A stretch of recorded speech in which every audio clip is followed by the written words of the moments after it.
Ready, set, action! Look around. Is anything moving? A car? A flying bird?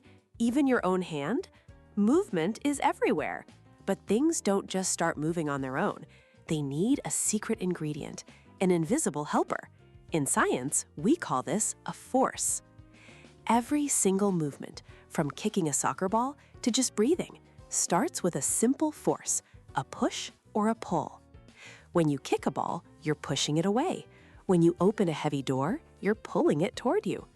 These simple actions are the engine of our world. And have you ever wondered why a huge kick sends a ball flying, but a tiny tap barely moves it? It's because the size of the force matters. A big, strong push creates fast movement.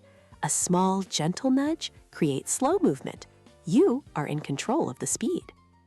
But what makes things stop? If you roll a toy car across the carpet, it doesn't go on forever. That's because of a different force called friction.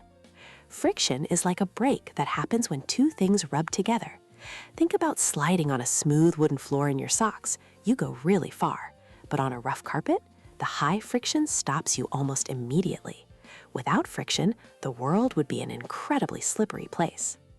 And there's one force that's always on, pulling you down right now.